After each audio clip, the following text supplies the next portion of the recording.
Welcome to the 122nd edition of Make Pro Wrestling Majestic again. I am Tiger Height. And I am Peanut Gallery. So let's talk about Wrestledream. Yay. Good Lord. This, I don't want to say it was bad, but it wasn't there. This is what every Dynamite should be. Like this kind of level of action. But it's not. Right. So it just felt like a fluffed up Dynamite. And I feel like that was such a missed opportunity. Yeah, I mean, most of them do. And then there's like 18 matches on the card, which is just a slog to get through. Right. So let's get into our first match. A single star defending the Ring of Honor World Tag Team Champions, MJF, who is the world champion, keep that in mind, of AEW versus The Righteous. MJF is popular. I mean, he got one of the bigger pops of the night with his stuff. Yeah. But he's a world champion. He is the world champion. He is defending these titles for two people by himself against The Righteous, and they still couldn't beat MJF. Why do we have these tag team champions on these people? Right. Why? Because it's popular. They can they can be friends and do all the hokey shit all they want, but why have the secondary promotions tag team champions associated with your world champion?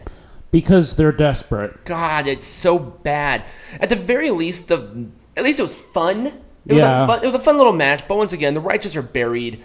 But MJF was incredibly popular, especially with like the kangaroo kick shit. Like that really blew up that place, and it was Heat Seeker for the win. I'm gonna give it a full thumbs up. I liked more than I hated.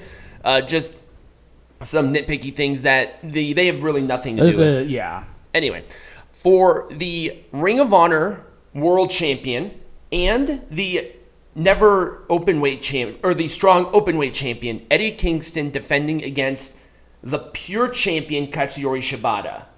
Again, you have this whole thing where they're champions of other promotions, and it's your own.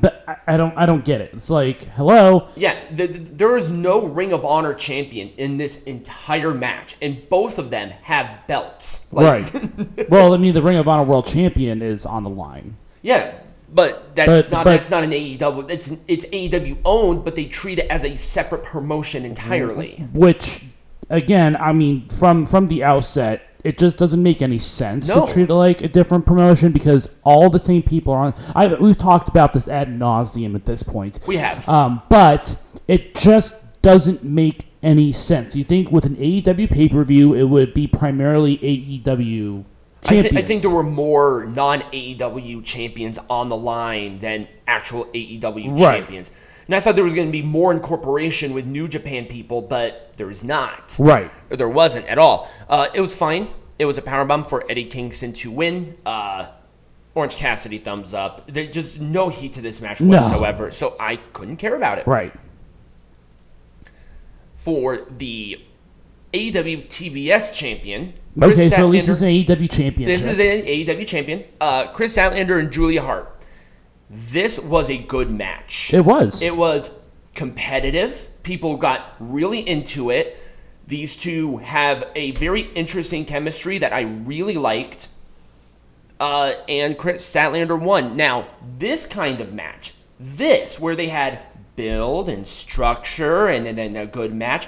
This is how champions should be treated. This is where value is brought in. This was the first match where there was an actual storyline associated with it. Yeah, exactly. And that's the worst part about the other two matches. They were just like, match, here you go. Right, they were just kind of thrown together at the last minute. It's like, don't give me that they are fighting. Give me a reason why I should care that they're fighting. Right. Not because they're both good wrestlers, because that just doesn't fly anymore. Right, you have to have good storytelling. Right. Something that Mr. Tony Khan lacks. Yeah, the Snowman doesn't have it. But it was a Saturday Night Fever for the win. Good match. Full thumbs up. Yep. I just liked it. So I got back into the show at this point.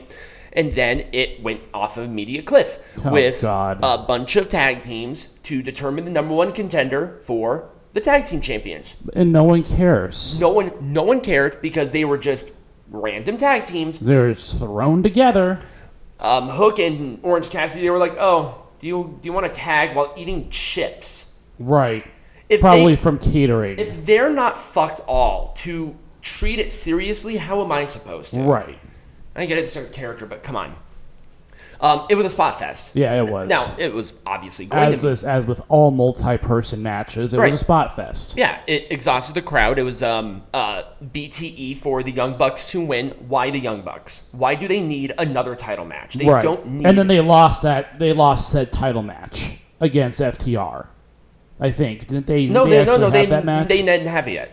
And also FTR are no longer the champions. Well, I know, but I thought that they had the championship match on a Collision. No, that was Big Bill and Ricky Starks. Well, no, I was talking about a previous episode, not last week's Collision. Oh. Anyways, but this one makes no sense. We're a week off, so yeah. I mean, this was last Sunday. Right.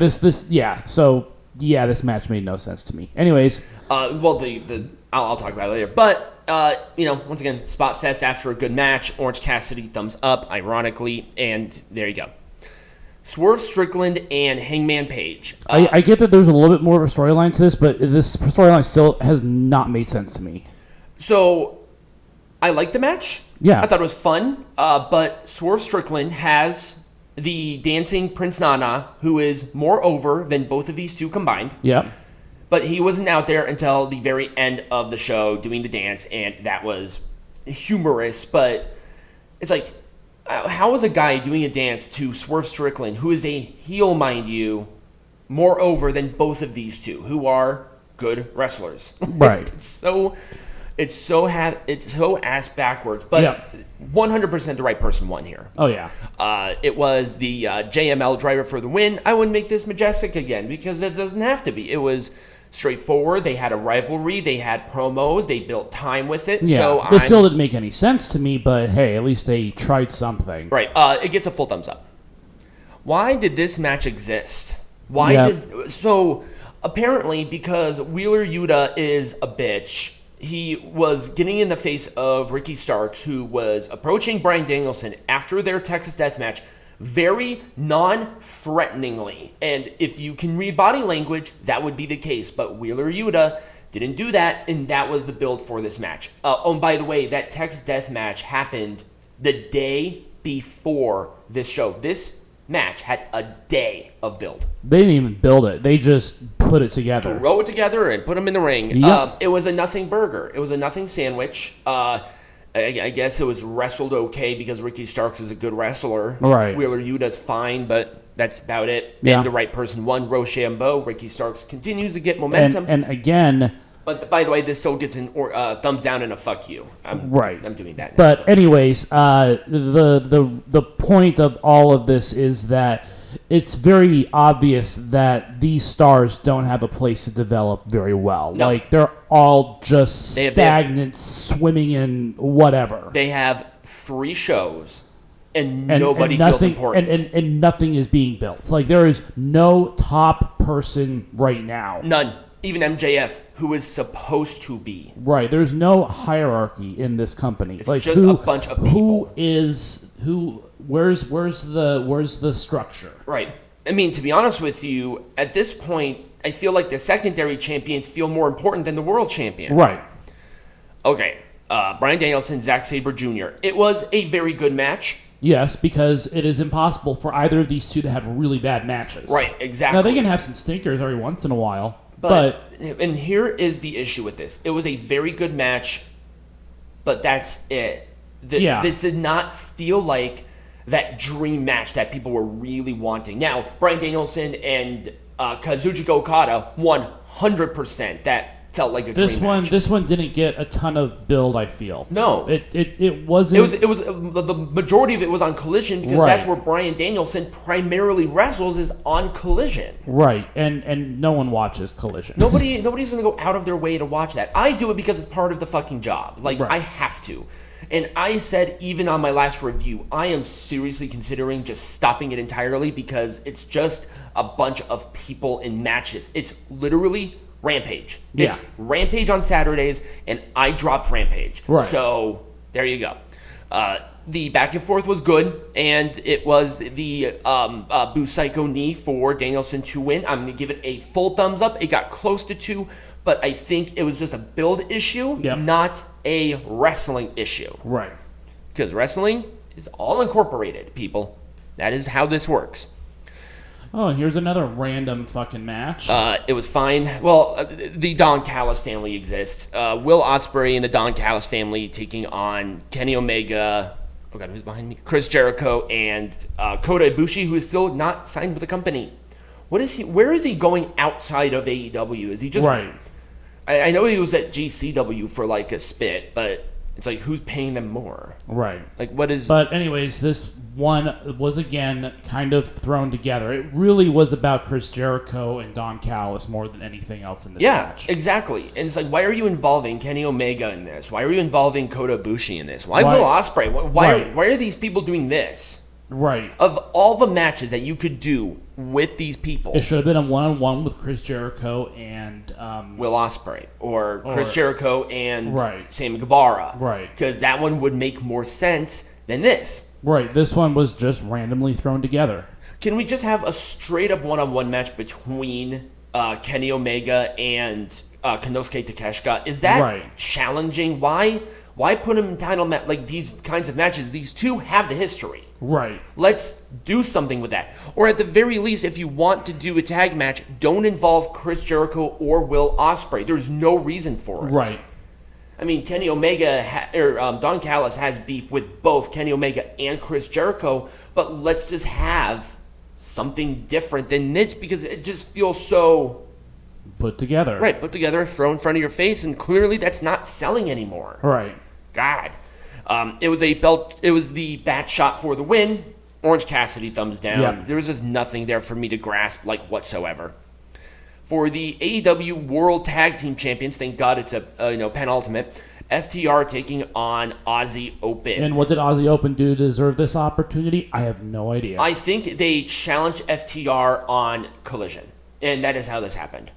Okay, cool. Oh, and by the way, Mark Davis is injured. He injured his wrist during this match. So fucking awesome. Didn't they? Because Cash Wheeler is also injured now, which is why they lost the tag team champions. We'll talk about that more a little bit later on. But right. Anyways, do you know the extent of his injury? Because I have no clue. I do not know. But yes, Mark Davis was injured during this match. I think it's a wrist injury, but he just came back from a knee injury. I think they were here for like a month, and then now they're going to be not working again. It's like, right. It's so dumb. It's not their fault, but this is what happens when you try to do spot fest shit. You have more of a chance of something like this happening. Right. I liked the match. It was a good match. They built this one at the very least well, because both of these teams had momentum going into this match, so there was something for me to grasp. The tag team division has more of a hierarchy than the rest of the place, and that division is so off. Right. God, bless America. But it was a top rope shatter machine for FTR to win. I'm going to give it a full thumbs up. And finally, in our main event, pretty much the thing that had the most build, the most everything. Well, yeah, because we all know who returned at this match. Well, who debuted. Who debuted. But Christian Cage and Darby Allin had previous history. 2 out of 3 falls. They did all the shit. Darby Allin, he is committed to be paralyzed. A fucking scoop slam off of the apron to the steel steps. Why? Right. What are you doing? That's not drawing anybody in. Right. You're just doing this for the sake of doing. This is ECW with a bigger budget. Yeah. That's literally what it is. God bless. But the number one, the right person won. Yep. It was a turtleneck pull over and a jackknife pin for the win. It was a countout for fall number 2. And then finally, it was a belt shot by Nick Wayne for the win. Now, that was good done. That was well done. Yes, it was. Okay, so...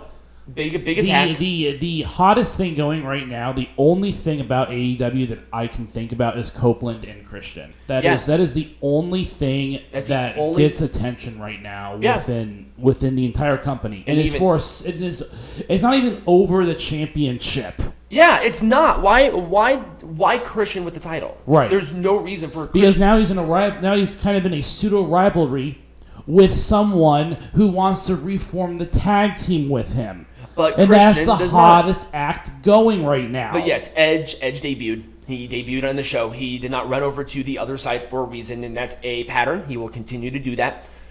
Just kind of as a little bit of a shot there. Right. And it's like, oh my God, they got 3 million views. And I'll go into it on why that doesn't matter, at all. But we'll cross that bridge when we come to it. This was by far the best match on the show.